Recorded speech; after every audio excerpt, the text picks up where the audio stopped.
Hey dolls, it's Theodore for Ask Theodore Thursdays. It's been a really fun week. I'm just finishing up editing some DIY videos that I shot at the YouTube space here in LA. And also I'm working on a fall fashion video because I've been getting lots of requests for my fashions and how I put it all together. So I'm gonna do a really fun video about that. Just lots of really cool things going on.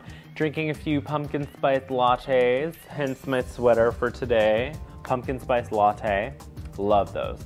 Anyway, we have 3 fabulous questions to answer, so I'm gonna get right to it. First question is, Theodore, I absolutely love your videos and I wish I could meet you because you are amazing. Thank you, I'm sure you're amazing as well. Before I get into my question, I'm going to give you some background information. I'm going into my senior year of high school, and while everybody has what they want to do after high school picked out, I am still totally clueless. I love doing my hair and makeup. I always get compliments on my hair, and people say that I should become a hairstylist because they love my hair. My only problem with that is I've only done hair on myself, but I would love to go to beauty school to become a hairstylist. My question to you is, how hard was it to become a stylist, and did you make a good income when you first started out? I don't expect you to give the exact amount, just a yes or no. Thank you so much for taking the time to read and answer this question. I hope you have an amazing week. Haley, 17, from Nebraska.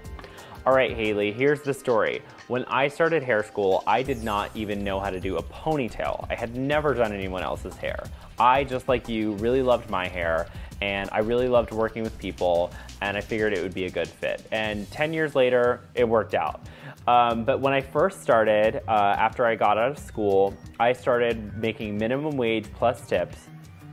But I did everything from laundry to get coffee, shampoo, blow dry. I did everything, anything. I swept a lot of hair, and I worked my way up. But what I will tell you is, since I have had a hair license, I've never had to have another job besides doing hair. And I think that is definitely a testament to this industry. If you play your cards right and you work really hard, you can make it in this industry and you can make a living doing it. I never had to work at Starbucks. I never had to pick up a second job. I always did house calls. I always took care of clients on the side. Did friends' hair for extra money while I was building up and assisting in a salon. So there are definitely multiple ways to go about it, and now I've definitely been able to create a business for myself in the beauty industry.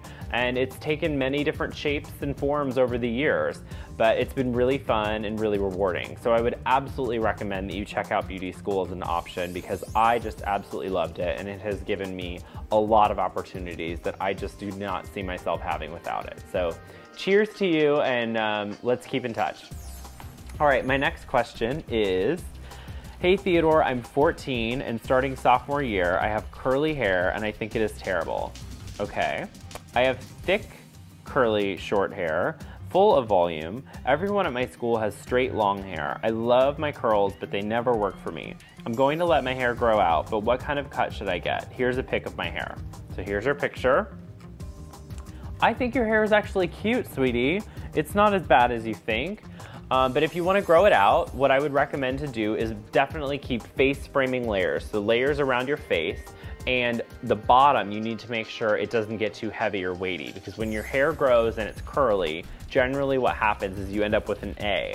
And all my curly dolls right here are watching this video and you're nodding your heads, I know it. So you want to make sure that you have a stylist that's not afraid to take some of the weight out of that, just so that if your hair is mid-length or longer, it's controllable and versatile.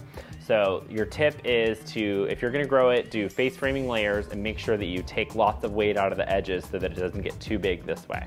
All right. My last question is from Hannah. My name is Hannah. I love watching your videos. Being a hair fanatic myself, I find watching your videos incredibly helpful. Sadly, we live in opposite sides of the country. Believe me, if I was in LA, I would be coming to you for hair advice all the time. But since I'm in Maryland, the closest I can get to you is through Ask Theodore Thursdays. That's why I do Ask Theodore Thursdays. My hair is pin straight. I don't even have to blow dry it, and it dries perfectly straight and silky. Okay, I do not see that as a problem. I wish, because my hair is curly and crazy. Let's see what else is happening. The problem is, oh, here we are. Because it's so straight and silky, it doesn't keep a curl for more than an hour max. Okay, so my question is there a special product that you would recommend using to keep my hair curly for hours? because my hair does not do what I want it to do unless I want it to be pin straight. It does that perfectly. Thank you, Hannah, age 17, Maryland. Here's a picture of my hair. Okay, so she's got this picture of her hair. She curled it, and then this is an hour later next to it, completely sort of fallen out. So what I recommend, her hair didn't fall out, just her style, PS. So what I would recommend is that you actually style your hair from wet to dry. Because if your hair doesn't respond to curling irons and hairspray, what you really want to do is set it from wet to dry. So get those pink spongy rollers and use like a foam. So you want to use the styling foam and put it in your hair while it's damp, like towel dried to damp. And then roll it up in those pink curlers all over your head, sleep on it. The next morning, take them all out. You will have curls and waves for days. Then you can take the curling iron and you can adjust it and make it the style that you want. But when you style your hair from wet to dry, I guarantee you it will last much longer, and it'll honestly end up saving you a lot of headaches because it will last and you won't have spent all that time for nothing.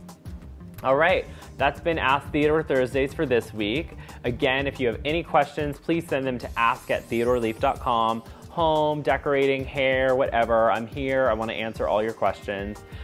Thank you again for those who ask questions. Please give me thumbs up for more Ask Theodore Thursdays and leave me a little love in the comments section. All right, until next time, be a doll and subscribe. Bye.